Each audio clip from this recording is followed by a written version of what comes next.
an increase in cases.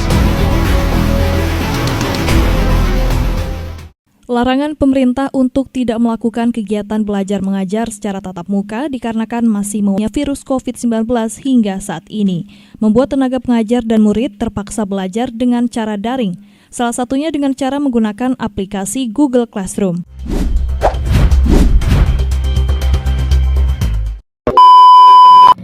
Baik, di sini saya akan menjelaskan mengenai definisi Google Classroom. Apa sih Google Classroom itu? Nah, Google Classroom ini adalah aplikasi pendidikan yang digunakan dengan basisnya itu web, yang mana menawarkan alat produktivitas seperti email, dokumen, dan penyimpanan untuk siswa dan murid. Nah, menurut para ahli seperti Hami dan Mulatsih, di mana Google Classroom ini digunakan untuk memungkinkan para siswa membuat kelas di dunia maya. Lalu menurut Abdul Barir Hakim, Google Classroom ini adalah layanan berbasis internet yang mana disediakan oleh Google sebagai sebuah sistem e-learning. Baik, di sini saya akan menjelaskan mengenai sejarah dan perkembangan Google Classroom. Mulai tahun 2014, Google Classroom mengumumkan ke khalayak umum, yaitu tepatnya pada tanggal 6 Mei. Lalu, ia meluncurkannya untuk publik tanggal 12 Agustus. Kemudian di tahun 2015, Google Classroom merilis API Classroom dan tombol berbagi dan integrasi dengan Google Calendar. Lalu di tahun 2017, Google Classroom mengakses untuk semua pengguna Google pribadi, termasuk fitur membuat dan mengajar kelas. Lalu di tahun 2018, ada pembaruan besar, di mana termasuk bagian pekerjaan kelas, peningkatan antar muka penilaian, dan pengelompokan konten berdasarkan topik. Lalu di tahun 2019, ada penambahan 78 tema ilustrasi baru dan fitur drag and drop. Lalu sekitar tahun 2020 hingga sekarang, ada integrasi dengan Google Meet dan fitur tambahan untuk mendukung pendidikan jarak jauh selama pandemi COVID-19 sampai sekarang. Fitur dan fungsi Google Classroom. Yang pertama, integrasi dengan layanan Google. Google Classroom terhubung dengan berbagai layanan Google lainnya seperti Google Drive, Google Meet, Google Doc, Google Slide, dan Google Sheet. Hal ini memungkinkan pengguna untuk menyimpan, berbagi, dan mengedit dokumen dengan mudah dalam satu ekosistem. Yang kedua, pembelajaran ramah lingkungan. Dengan sistem digital, Google Classroom mengurangi dampak penggunaan kertas karena tugas, materi, dan ujian bisa dilakukan secara online. Ini mendukung pembelajaran yang lebih efisien dan berkelanjutan.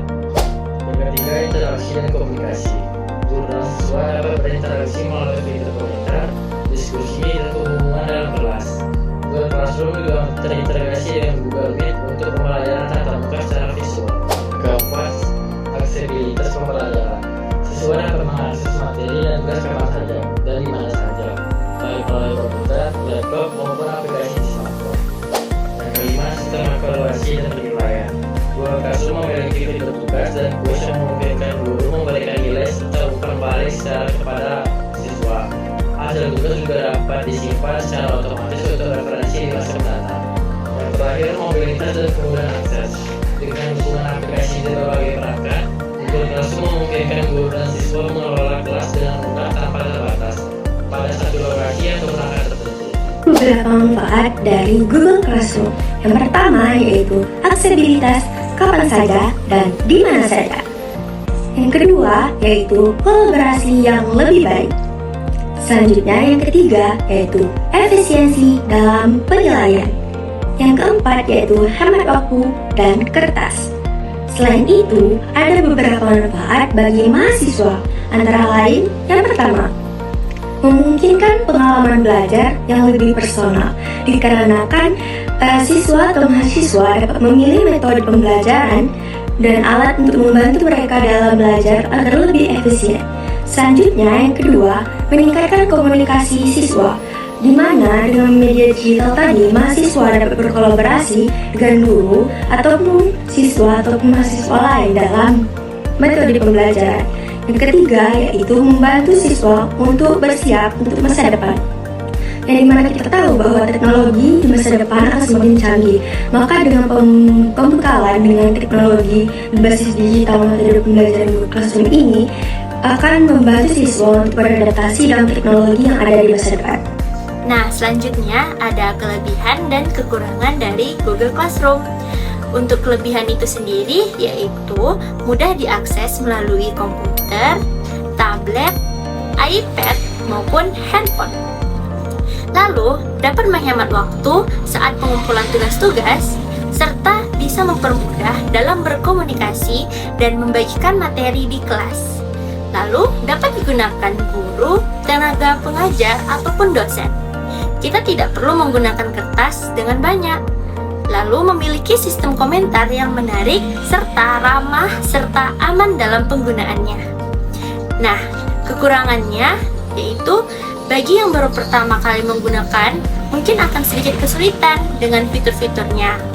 Dalam penggunaannya, harus mempunyai akun Gmail Apps for Education atau seperti email mahasiswa. Belum ada pemberitahuan terkait untuk pembaharuan dari Google Classroom, serta mengenai tugas-tugas yang diberikan.